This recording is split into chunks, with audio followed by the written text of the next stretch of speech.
Well, good morning, and thanks for sticking with us here on NBC 16 today. I'm Jody Unruh. We'll get to our top story shortly, but first, let's check in with Chief Meteorologist John Mayer in the Weather Center. John.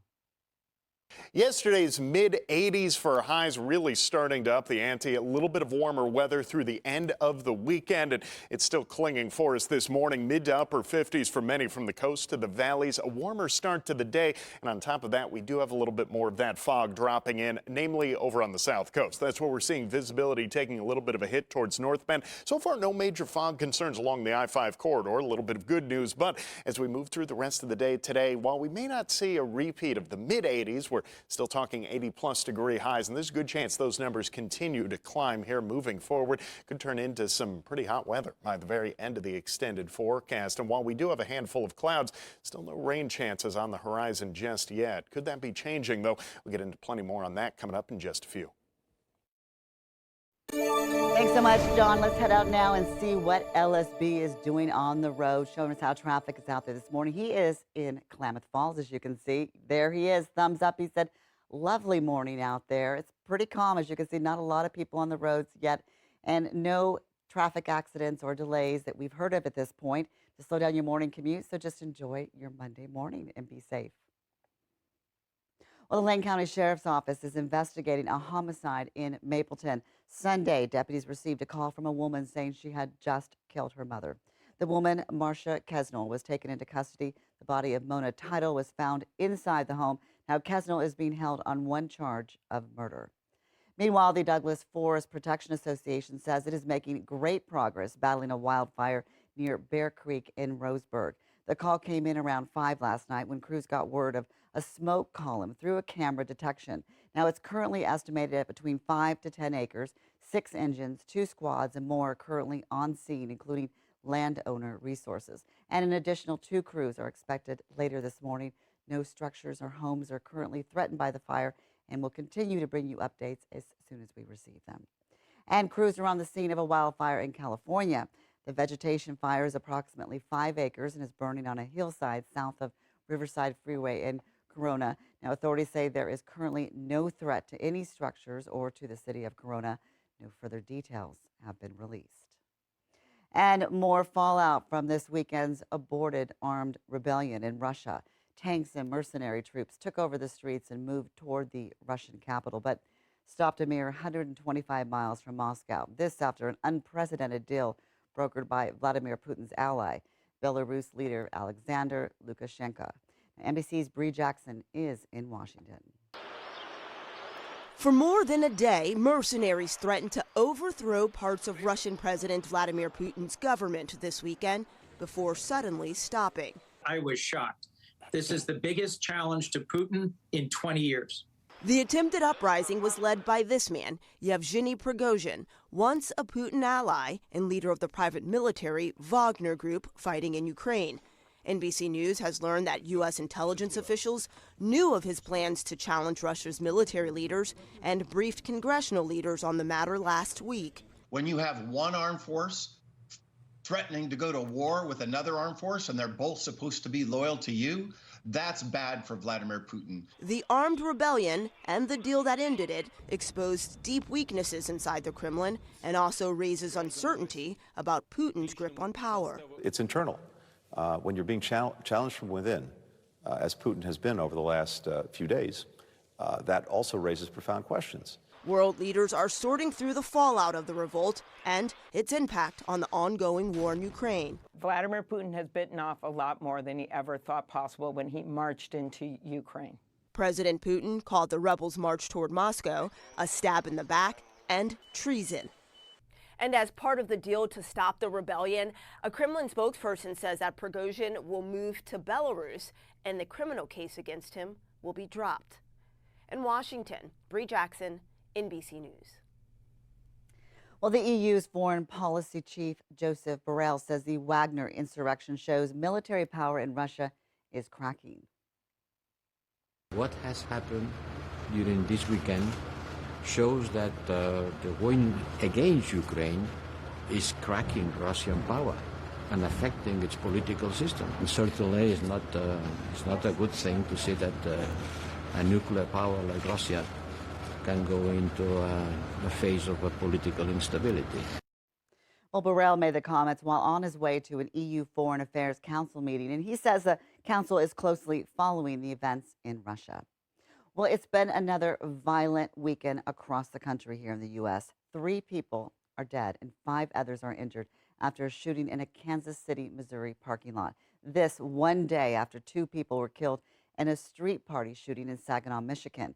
Police say 15 people were hurt in the mayhem. And early Sunday morning in Indianapolis, 2 people were shot and 2 others injured. In Pittsburgh, Pennsylvania, police are investigating 3 unrelated shootings from Sunday morning. 3 people were hurt and 1 died.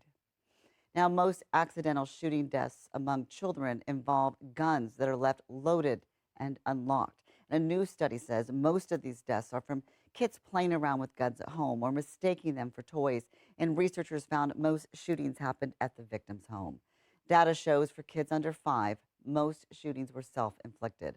And children 10 to 14, 1/3 of the shooters were friends of the victims. The study was published in the journal Injury Epidemiology. Researchers look at cases over nearly a decade. And Brian Kohberger's lawyers say he has no connection to the 4 University of Idaho students killed last November. Kohberger is charged in their murders. Prosecutors recently said in court documents that DNA evidence from the crime scene matched Kohberger. But defense lawyers argue they have been kept in the dark about what has been tested and the methods used to link Kohberger to the murders.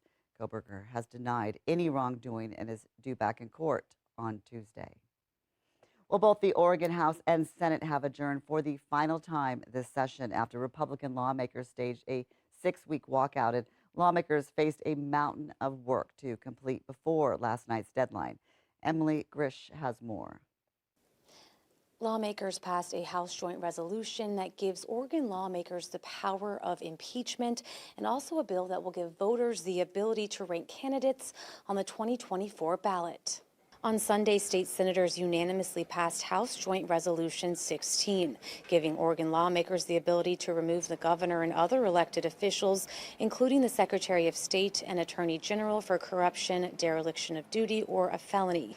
In a statement, Senate Republican leader Tim Knopp wrote, quote, "The demand from Oregonians for greater oversight and accountability is at an all-time high. As the only state in the nation without this check on its executive branch, it is long past time we do this."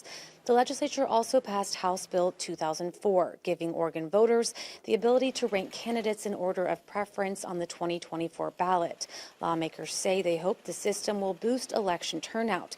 In a statement, bill sponsor Speaker Dan Rayfield said, quote, "Ranked choice voting will give voters more choice, encourage voter engagement, and strengthen our democracy by improving people's perception of elections and election outcomes." One of the bills that failed on the Senate floor is House Bill 3414, which aimed to expand urban growth boundaries and build more housing, a top priority of Governor Kotek. In Salem, Emily Gersh, K2 News.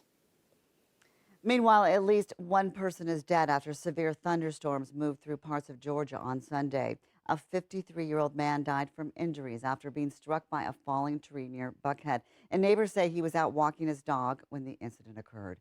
Downed trees and power lines were reported throughout the Atlanta area.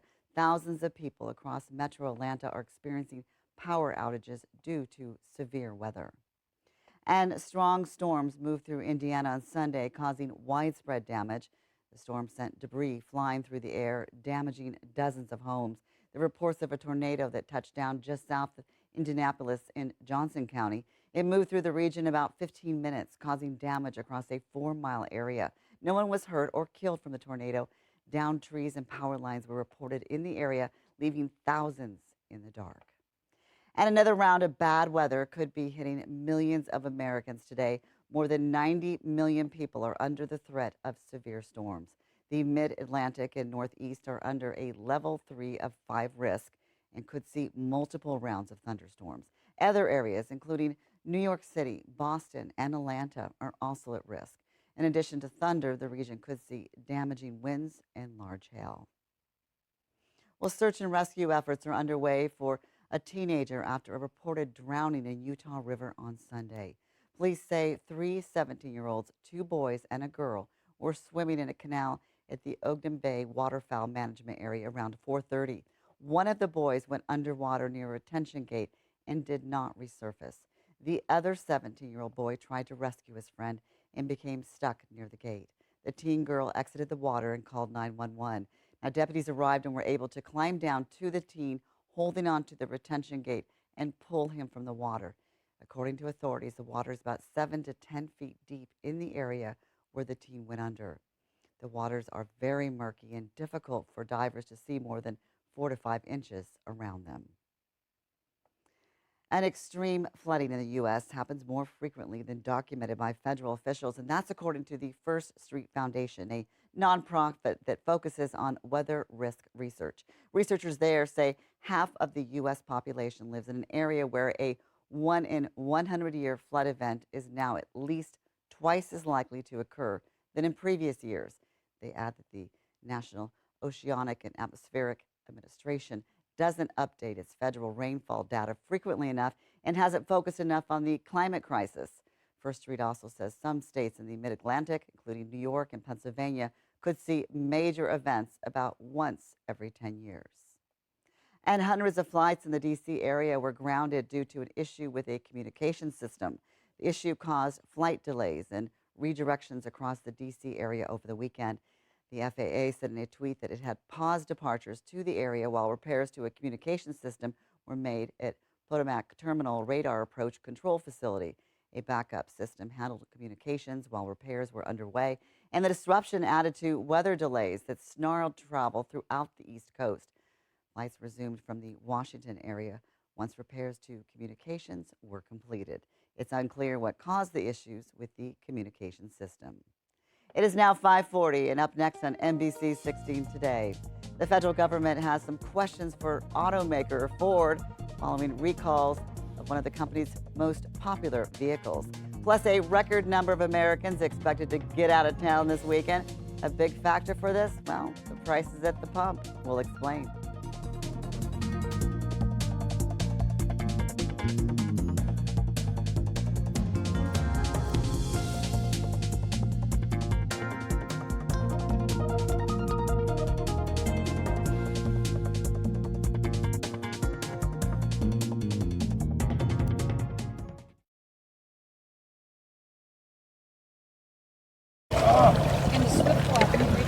Today is our Die for a Cure 2022 event.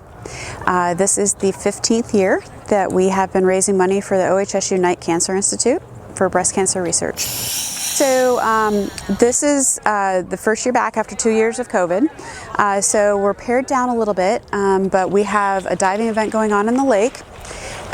There's a poker run, so you get a card when you enter the water. You go to 3 stations underwater, and you get a card at each station, and then you get a card on the way out, and then you have one chance to trade them in. The best poker hand wins. Yep, and I get an initial on that one. I'm a cancer survivor, and I wanted to support this event. And the other thing is that all the folks from the dive shop and the dive community are like family. And this is just a great opportunity to get to interact and see people that I don't get to see every day or even every week. So, yeah. Well, cancer affects everyone. And breast cancer affects a lot of people, men and women. Men can also get breast cancer. Basically, we decided on breast cancer specifically just because it is something that we can get the community involved with. That one has affected a lot of people. They just make you feel good and happy, and like there's, you know, everything to look forward to. So, I don't know. You better cut that out.